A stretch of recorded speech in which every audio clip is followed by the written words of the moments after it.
Did that, so when you say that it wasn't just the city of Detroit, does that mean that, did that lead to higher prices and higher rates, for instance, for some of the neighboring towns and suburbs as well as Detroit residents, or Yes, sir. That's how it go. That's how Ponzi schemes go. right, The bottom players get all the money, and then they charge and they charge and they charge and they charge. Each time this guy gets his cut.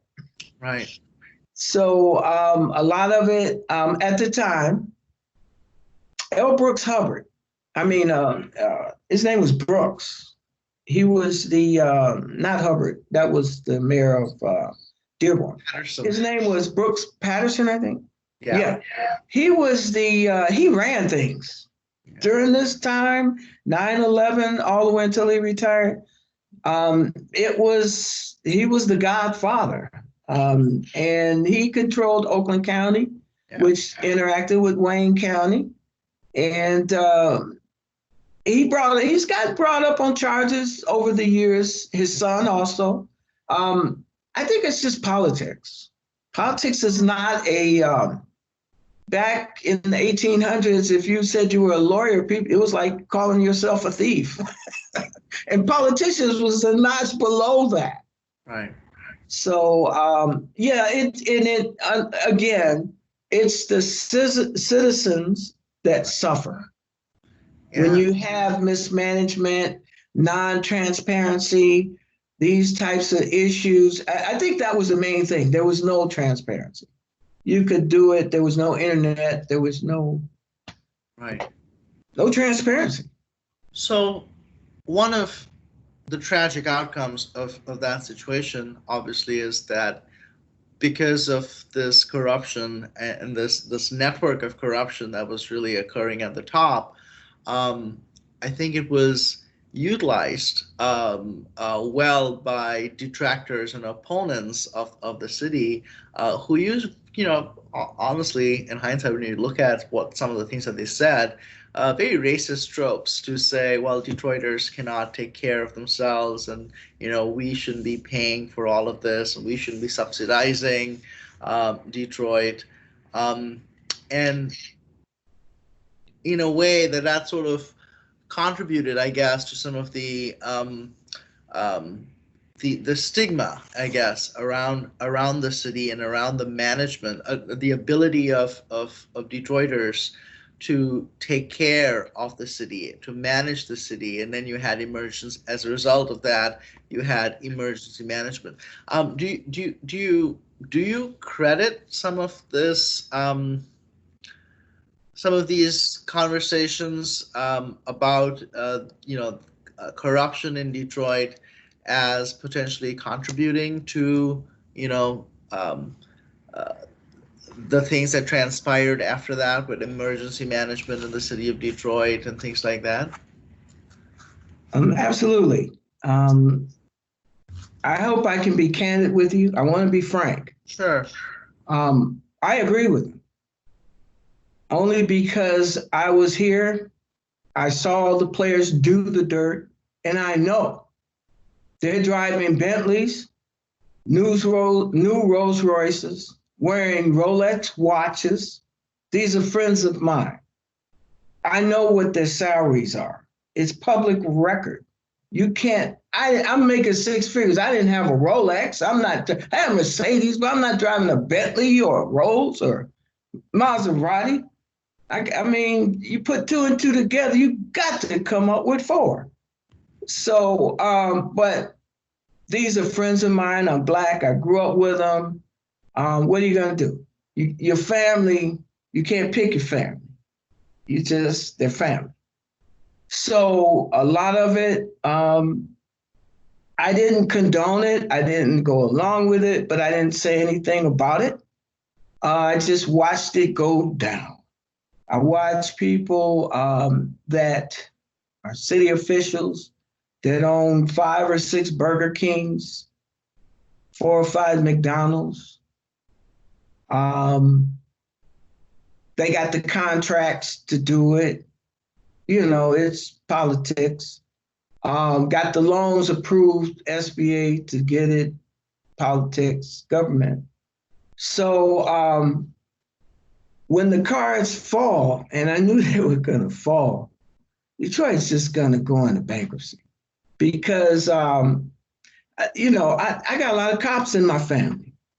You know, they were driving brand new Corvettes. They busting dope houses, turning in the dope. You go in, you got $100,000 sitting on the table. Nobody's doing a transparency audit on what's turned in. You know, so, and this is what we call these people that you said they blamed it on being black. Mm-hmm. Okay. I can't argue with that because we were the first black family in a beautiful, pristine neighborhood. But after 1 year, when the riots hit, that neighborhood turned into a slum. It wasn't white people that turned it into a slum. I have to be real about this. Each time we moved north, closer to 8 Mile, it was a better neighborhood.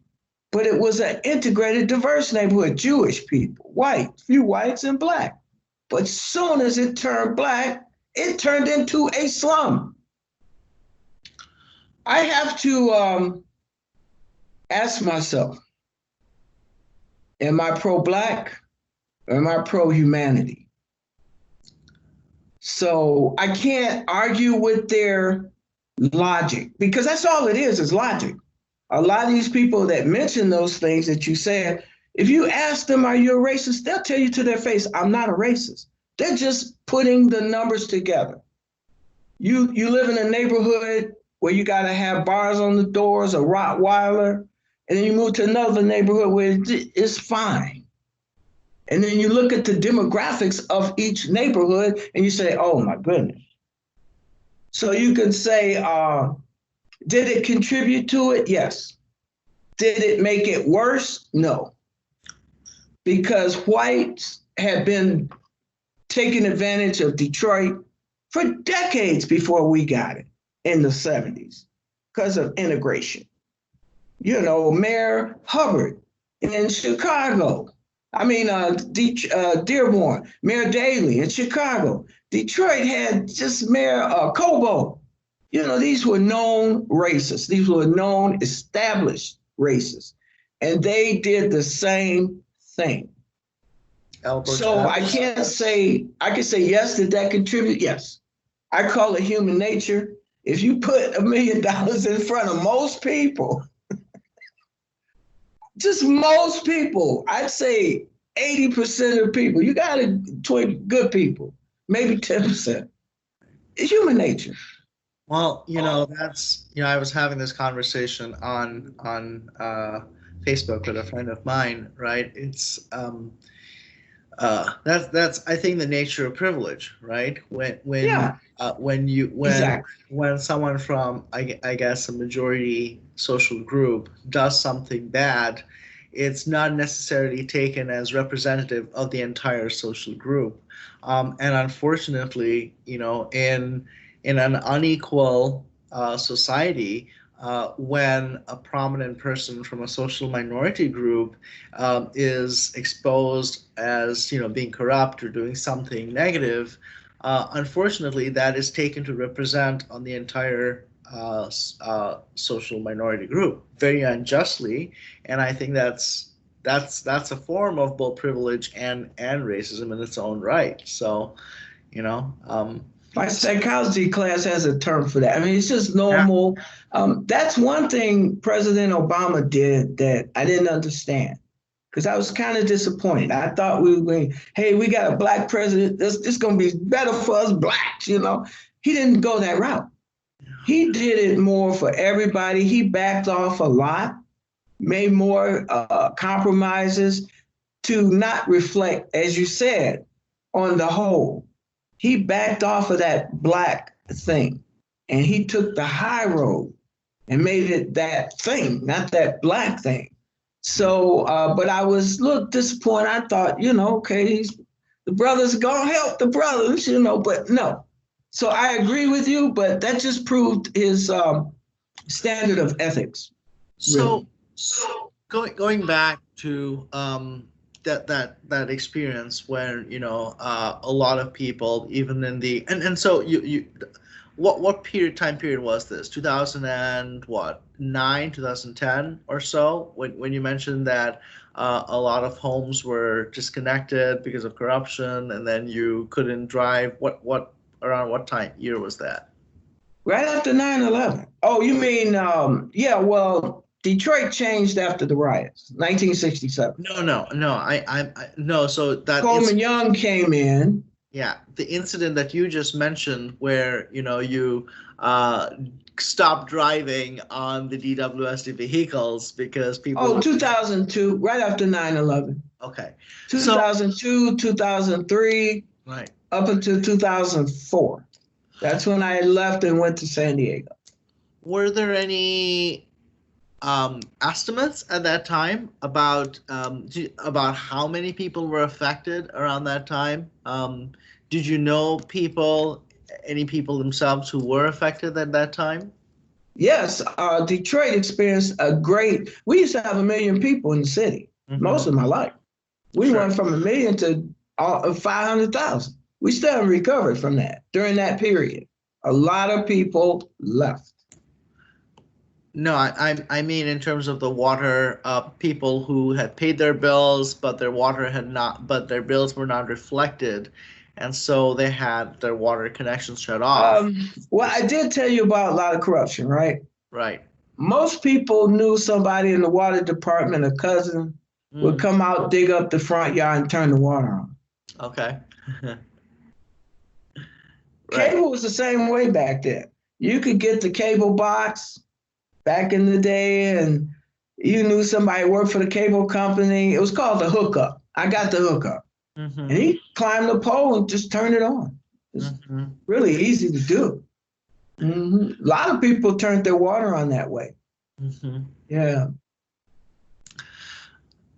So fast forward to bankruptcy, and we've started seeing mass water shutoffs in 2014.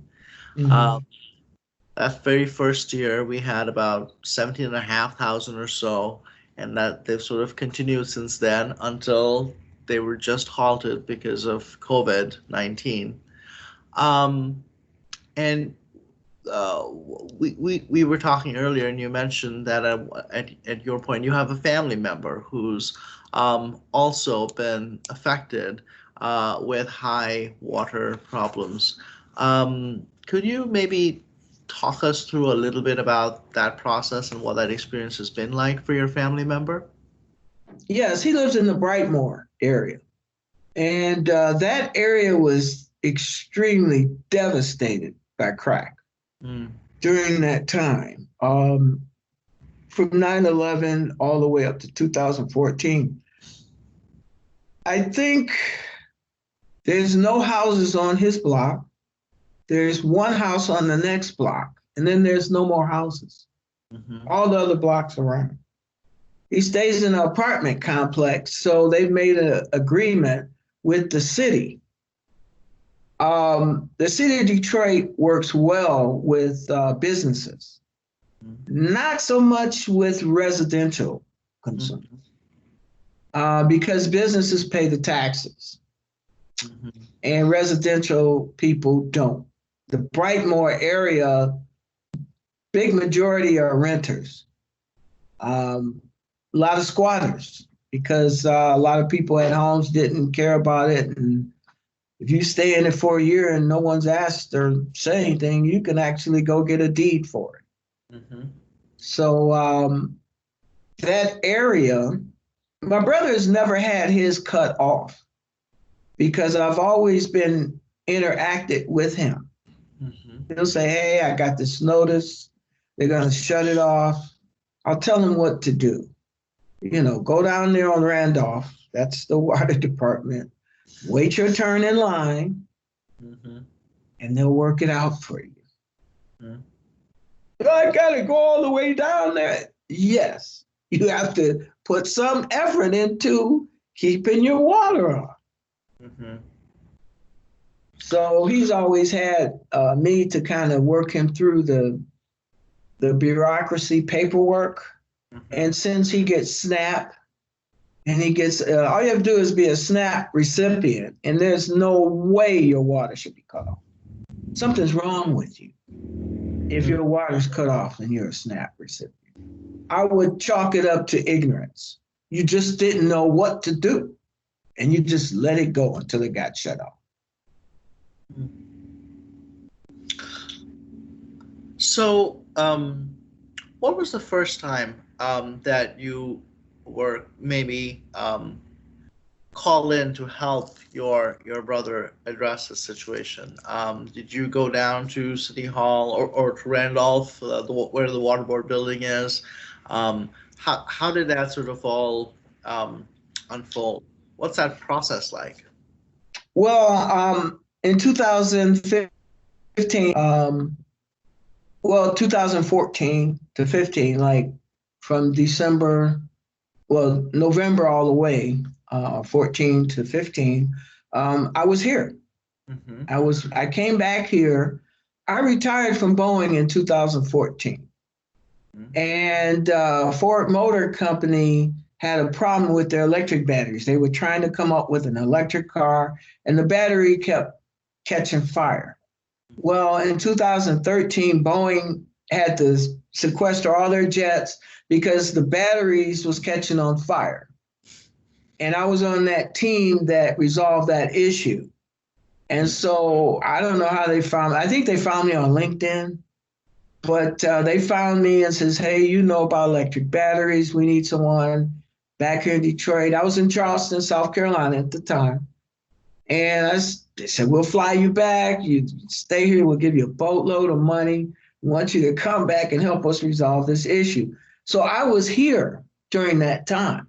Mm-hmm. And my brother had that issue, and I went down there with him because you can't have anybody go down there for you unless they have power of attorney and they have to bring the paperwork. Mm-hmm. The water department is very thorough. They don't play that. Well, my cousin sent me. No. Mm-hmm. So he came down with me, and we waited in line and talked to the lady. I knew some of them personally. Mm-hmm. So that helped. Mm-hmm. And there again is nepotism. Mm-hmm. It exists. And what are you going to do? You know, it greased the skids.